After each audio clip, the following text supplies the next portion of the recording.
नमस्कार। बीएड द्वितीय वर्ष विषय हमारा शैक्षिक प्रबंधन रसवाड़ विश्वविद्यालय का सृजन।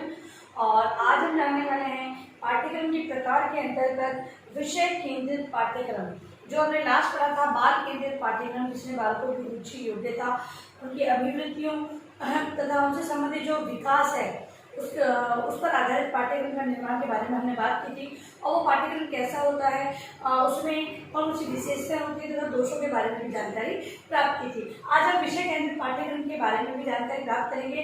ऐसा पाठ्यक्रम जिससे विषय को मेन मानते हुए, मतलब कि विषय को आधार मानते हुए पाठ्यक्रम का निर्माण किया जाए, वह विषय आधारित पाठ्यक्रम कहलाता है। इसके अंतर्गत विषय आधारित पुस्तकों पर बल दिया जाता है। विषय आधारित पुस्तकों पर बल दिया जाता है।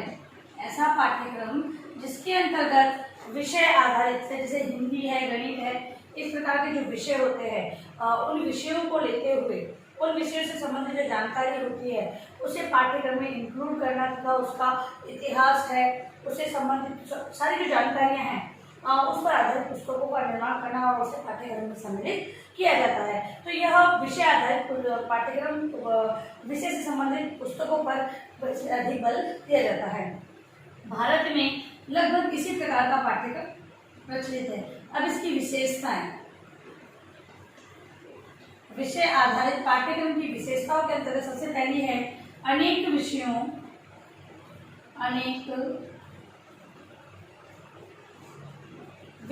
को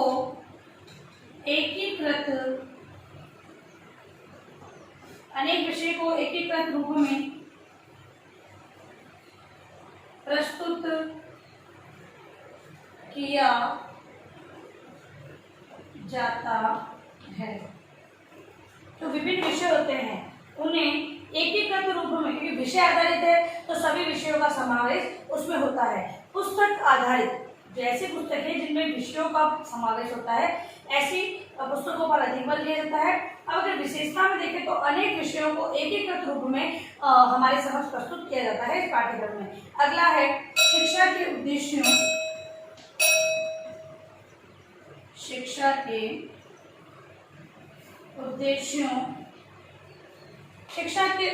की पूर्ति में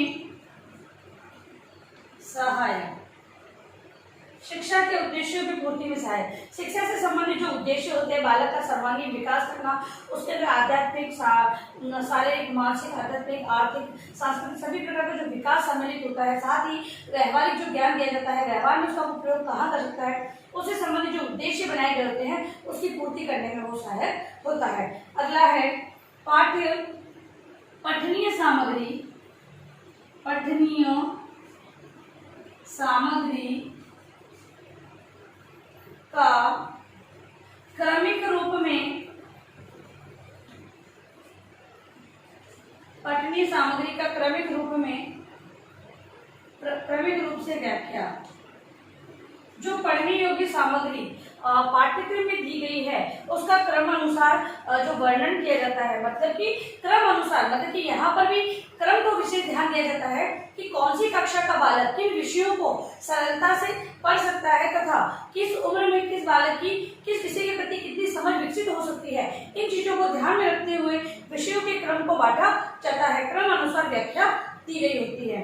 अगला है पाठ्य पुस्तक पूर्ण निश्चित होती है।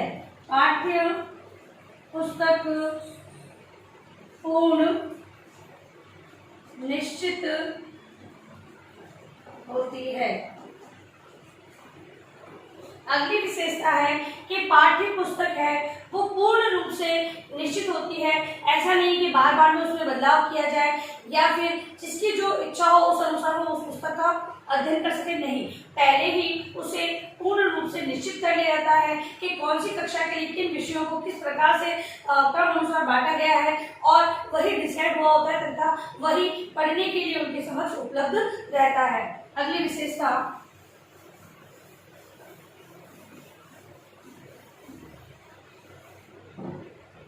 प्रत्येक विषय का ज्ञान, प्रत्येक विषय का ज्ञान, प्रत्येक विषय का ज्ञान एवं ज्ञान क्रम पृथक होता है। प्रत्येक विषय मतलब कि ये विषय पर आधारित है, तो प्रत्येक विषय का जो ज्ञान होता है उसका जो क्रम है, क्योंकि इसे अलग अलग भागों में बांटा गया है। विषय ऐसा नहीं कि गणित के साथ हिंदी भी पढ़ाई जा रही, नहीं, गणित, हिंदी, अंग्रेजी, पर्यावरण अगर ऐसे विषय पढ़ाए जा रहे हैं तो उनका अलग अलग डिवाइडेशन हो रखा है और उनका क्रम है वो अलग अलग बांट दिया गया है। अगला है एक विषय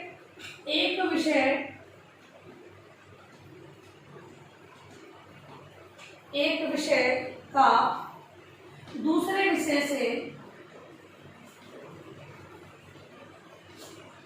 एक विषय का दूसरे विषय से संबंध, एक विषय का दूसरे विषय से संबंध सरलता से स्थापित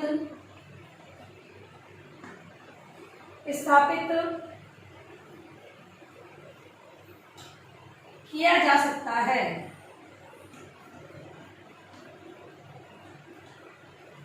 कहने का तात्पर्य ये एक विषय है वो दूसरे विषय को पढ़ने में कठिनता न उत्पन्न कराकर उसे सरलता से जानने के लिए उपलब्ध है। मतलब कि हम ये कह सकते हैं कि एक विषय दूसरे विषय को समझने हेतु सहायता प्रदान करता है। वो आपसी समझ, जैसे कि कहीं ना कहीं अगर हम कहें तो गणित का संबंध भी हम हिंदी से जोड़ सकते हैं, गणित का संबंध हम कला से जोड़ सकते हैं। कैसे? तो गणित में विभिन्न प्रकार के चित्र द्वारा विषय वस्तु को समझाया जाता है और वो चित्र को बनाना भी एक तरह की क्या है, कला है। तो जो चित्रकला में निपुणता पा सकता है वो गणित को और अच्छे तरीके से समझा सकता है। कहने का तात्पर्य संबंध की जोड़ने की बात हो रही है। तो एक गणित अध्यापक है वो कला का सहारा लेते हुए अपनी विषय वस्तु को विद्यार्थियों के संबंध से बहुत अच्छी तरीके से प्रस्तुत कर सकता है। तो कोई भी विषय दूसरे विषय से संबंध है तथा वो एक दूसरे को समझने में सहायता प्रदान करता है और सरलता से अपने आप में संबंध स्थापित कर लेता है। अगला है दार्शनिक एवं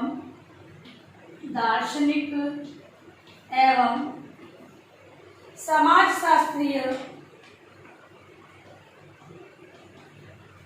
दार्शनिक एवं समाजशास्त्रीय विचारधारा पर आधारित होता है। और लास्ट विशेषता है कि यह जो पाठ्यक्रम होता है वो दार्शनिक और समाजशास्त्री, दर्शन जो कि अध्यात्म की ओर ले जाता है, जो कि प्राणी है वो किसी न किसी धर्म को मानता है, रीति रिवाजों को मानता है, उससे संबंधित किसी भी चीज की अवहेलना नहीं की जाती है। तथा समाजशास्त्री विचारधारा, क्योंकि बालक है वो समाज का अंग है, समाज से आ रहा है, समाज से जुड़े हुए रीति रिवाज है, जो धार्मिक कर्मकांड है, इन सारी चीजों की से अगर उसे अनभिज्ञ रखा जाएगा तो कोई भी माता पिता या अभिभावक या अपने बालक को विद्यालय में विद्या अर्जन के लिए नहीं भेजेंगे। तो जो पाठ्यक्रम, विषय आधारित जो पाठ्यक्रम है उसका निर्माण भी दार्शनिक और समाजशास्त्री विचारधारा को अपनाते, यानी उनको आधार मान के ही रखा गया है। पाठ्यक्रम में जो सारी चीजें, क्योंकि विषय है तो विषय के अंतर्गत सामाजिक ज्ञान भी होगा और सामाजिक रीतिवादी सामाजिक जो विज्ञान सब्जेक्ट है वो किससे जुड़ा हुआ है, समाजशास्त्र, नागरिक शास्त्र, अर्थशास्त्र, भूगोल है उसमें, ठीक है। तो ये सारे इतिहास है, तो ये सारे विषय क्या है, ये सारे विषय समाज से जुड़े हुए हैं और समाज के अंतर्गत रहकर ही एक बालक या एक व्यक्ति है वो इन चीजों के बारे में जानकारी प्राप्त करता है। तो उन विषयों को जो सम्मिलित किया जाएगा तो विचारधाराओं, जो व्यक्ति की विचारधारा है समाज से जुड़ी हुई, दर्शन से जुड़ी हुई, उन विचारधाराओं की अवहेलना करते हुए किसी पाठ्यक्रम का निर्माण नहीं किया जा सकता। तो वही बात है, विषय केंद्रित पाठ्यक्रम में भी दार्शनिक और समाजशास्त्री विचारधाराओं को अपनाते हुए, उन्हें स्वीकार करते हुए, जो लोगों के लिए सही है उन बातों को मानकर तथा पाठ्यक्रम में सम्मिलित किया गया है। तो इस प्रकार से हम देख सकते हैं कि विषय से संबंधित जो विषय केंद्रित पाठ्यक्रम है वो बालकों के लिए क्यों आवश्यक है। अगर आवश्यकता की बात करें तो बालक है वो अगर किसी विषय से संबंधित ज्ञान को बहुत अच्छे तरीके से नहीं प्राप्त करेगा तो वो किसी भी एक लाइन में आगे नहीं बढ़ सकता है। कहने का तात्पर्य ये कि व्यवसाय से जुड़ने हेतु उसे किसी एक विषय को अपना टारगेट बनाना होगा, तो उससे संबंधित पूरी जानकारी होना बहुत ही आवश्यक है। जब पढ़ाने के लिए कक्षा के अंदर शिक्षण कार्य कराने हेतु भी एक विषय अध्यापक मतलब कि विषय की जानकारी रखता, विषय का ज्ञाता उस अध्यापक की आवश्यकता होती है, तो बालकों के लिए क्यों नहीं, बालकों के लिए भी विषय से संबंधित जानकारियों का होना बहुत ही आवश्यक है। और बड़े स्तर पर जाकर किसी एक विषय को चयन करते हुए अपने व्यवसाय से जुड़ने की बहुत ही आवश्यकता है। और वर्तमान में ये देखा भी जा रहा है कि बालक है वो 11th-12th में अपने सब्जेक्ट का चयन करते हैं तथा उसी फील्ड में वो आगे बढ़ते हैं और अपने व्यवसाय का वो चयन कर लेते हैं। तो इस प्रकार जो विषय केंद्रित पाठ्यक्रम है वो बहुत ही ये कहें कि बालकों की दृष्टि से देखा जाए तो बहुत ही अच्छा है, ताकि समय पर एक बालक, क्योंकि हर विषय हर तरह के पाठ्यक्रम को अपनाकर हमें क्या मिलेगा, हम चाहे कि हम लोग एसएससी भी कर रहे हैं, हम लोग अगर चाहे कोई एसएससी की तैयारी कर रहा है तो साथ ही बीए की भी तैयारी कर लेता है, कोई देखा जाए तो अगर नर्सिंग का फॉर्म भी भर लेता है, आईटीआई का फॉर्म भर लेता है, तो एक फील्ड चयन नहीं होती है। विषय केंद्रित पाठ्यक्रम है, उसमें जाकर एक विद्यार्थी को पता चल जाता है कि हमें किस विषय के प्रति हमारी रुचि है तथा उन विषयों को पढ़ते हुए वो आगे बढ़ता है तथा अपने व्यवसाय से वो जुड़ जाता है। तो इस प्रकार से विषय केंद्रित पाठ्यक्रम में बालकों की दृष्टि से बहुत ही महत्वपूर्ण है। देखिए अपना अगला प्रश्न, विषय केंद्रित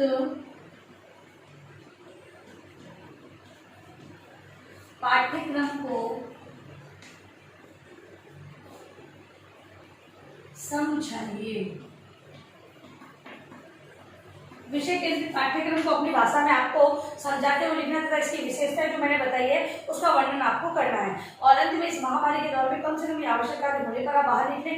यदि बाहर जा रहे हो तो 3 बातों का विशेष ध्यान रखें, मास्क लगाएं, सोशल डिस्टेंस बनाएं, हाथों को बार बार सैनिटाइज करें। सुरक्षित रहे, सभी का ध्यान रखें। धन्यवाद।